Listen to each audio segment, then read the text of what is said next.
ಯುವತಿಯ ಪ್ರೇಮಿಗಳು ಪ್ರೀತಿಸಿ ಮದುವೆ ಆಗಬೇಕು ಅಂತ ಓಡ್ ಹೋಗಿದ್ದಾರೆ.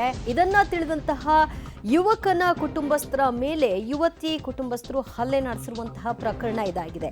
ದಾವಣಗೆರೆಯಲ್ಲಿ ಮರುಕಳಿಸಿದೆ ಅಮಾನವೀಯ ಘಟನೆ. ಹಲ್ಲೆ ಮಾಡಿದವರ ವಿರುದ್ಧ ಮಲೆಬೆನ್ನೂರು ಠಾಣೆಯಲ್ಲಿ ಇದೀಗ ಕೇಸ್ ಸಹ ದಾಖಲಾಗಿದೆ.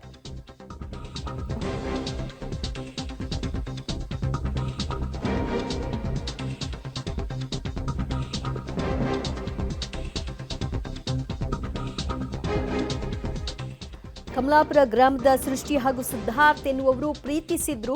ಈಗ ಮನೆ ಬಿಟ್ಟು ಹೋಗಿದ್ದಾರೆ. ಇದನ್ನ ಗೊತ್ತಾಗ್ತಿದ್ದ ಹಾಗೆ ಯುವತಿಯ ಕುಟುಂಬಸ್ಥರು ಯುವಕನ ಮನೆಯವರ ಮೇಲೆ ಮನಸ್ಸೋ ಇಚ್ಛೆ ಥಳಿಸಿದ್ದಾರೆ. ಬಗ್ಗೆ ಮತ್ತಷ್ಟು ಮಾಹಿತಿ ಪಡೆಯೋಣ ನಮ್ಮ ಪ್ರತಿನಿಧಿ ಪುನೀತ್ರಿಂದ. ಪುನೀತ್, ಮದುವೆ ಆಗಬೇಕು ಅಂತ ಇಬ್ಬರು ಕೂಡ ಓಡ್ ಹೋಗಿದ್ದಾರೆ. ಈ ಸಂಬಂಧಿತವಾಗಿ ಕಂಪ್ಲೇಂಟ್ ಕೊಡೋದ್ರ ಬದಲಾಗಿ ಕಾನೂನನ್ನೇ ಕೈಗೆತ್ಕೊಂಡಿದ್ದಾರೆ ಯುವತಿಯ ಕುಟುಂಬಸ್ಥರು. ಈ ಸಂಬಂಧಿತವಾಗಿ ಈಗ ದೂರು ದಾಖಲಾಗಿದೆ. ಏನು ಆಕ್ಷನ್ ಆಗಿದೆ? ಖಂಡಿತವಾಗ್ಲೂ ದಿವ್ಯ ಜೊತೆಯನ್ನು ಬೆಳಗಾವಿಯಲ್ಲಿ ಆದಂತಹ ಘಟನೆ ಇಲ್ಲಿ ದಾವಣಗೆರೆಯಲ್ಲಿ ಮರುಕಳಿಸಿರುವಂತದ್ದು. ದಾವಣಗೆರೆ ಜಿಲ್ಲೆ ಹರಿಹರ ತಾಲೂಕಿನ ಕಮಲಾಪುರ ಗ್ರಾಮದಲ್ಲಿ ಈ ಘಟನೆ ನಡೆದಿರುವಂತದ್ದು. ಸೃಷ್ಟಿ ಹಾಗೂ ಸಿದ್ಧಾರ್ಥ್ ಎನ್ನುವಂತ ಇಬ್ರು ಕೂಡ ಪ್ರೇಮಿಗಳು ಪ್ರೀತಿಸ್ತಾ ಇರ್ತಾರೆ. ಆದ್ರೆ ಮನೆಯಲ್ಲಿ ಒಬ್ಬದೇ ಇರುವಂತಹ ಕಾರಣದ ಹಿನ್ನೆಲೆಯಲ್ಲಿ ಅವರು ಓಡೋಗಿ ಮದುವೆ ಆಗಿರ್ತಾರೆ. ಆದ್ರೆ ಯುವತಿಯ ಕಡೆಯವರು ಅಂದ್ರೆ ಸೃಷ್ಟಿ ಕುಟುಂಬಸ್ಥರು ಏನು ಸಿದ್ಧಾರ್ಥ್ ಮನೆಯವ್ರನ್ನ ಅವ್ರ ತಂದೆಯವ್ರನ್ನ ಮತ್ತೆ ತಾಯಿಯವ್ರನ್ನ ಕೂಡ ಹಲ್ಲೆ ಮಾಡಿರುವಂತದ್ದು.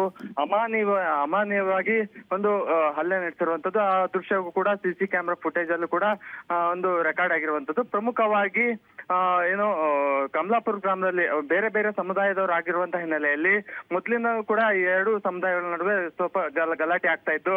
ಆದ್ರೆ ಈಗ ಸೃಷ್ಟಿ ಹಾಗೂ ಸಿದ್ಧಾರ್ಥ್ ಏನು ಪ್ರೀತಿ ಓಡಿ ಹೋಗಿ ಮದುವೆ ಆಗಿರುವಂತಹ ಹಿನ್ನೆಲೆಯಲ್ಲಿ ಎರಡು ಕುಟುಂಬಗಳ ನಡುವೆ ಸಾಕಷ್ಟು ಹೊಡೆದಾಟ ಆಗಿರುವಂತದ್ದು. ಮತ್ತೆ ಒಳಗಾದಂತಹ ಸಿದ್ಧಾರ್ಥ್ ತಂದೆ ಬಸಪ್ಪ ಅವರು ಈಗ ದಾವಣಗೆರೆ ಜಿಲ್ಲಾಸ್ಪತ್ರೆಯಲ್ಲಿ ಚಿಕಿತ್ಸೆ ಪಡಿತಾ ಇರುವಂತದ್ದು. ಈಗಾಗಲೇ SP ಅವರು ಒಂದು ಸ್ಪಷ್ಟವಾಗಿ ಹೇಳಿರುವಂತದ್ದು, ಈ ಘಟನೆ ನಡಿಬಾರ್ದಾಗಿತ್ತು, ನಡೆದಿದೆ. ಆದ್ರೆ ಅದು ಅವ್ರ ಮೇಲೆ ಕ್ರಮವೂ ಕೂಡ ತೆಗೆದುಕೊಳ್ತೀವಿ. ಮತ್ತೆ ಎರಡು ಕುಟುಂಬಸ್ಥರ ಅಂದ್ರೆ ಎರಡು ಸಮುದಾಯದ ಜನರನ್ನು ಕರೆಸಿ ಮಾತುಕತೆಯನ್ನು ಕೂಡ ನಡೆಸ್ತೀವಿ ಅನ್ನುವಂತಹ ಮಾತನ್ನು ಕೂಡ SP ಹೇಳಿರುವಂತದ್ದು.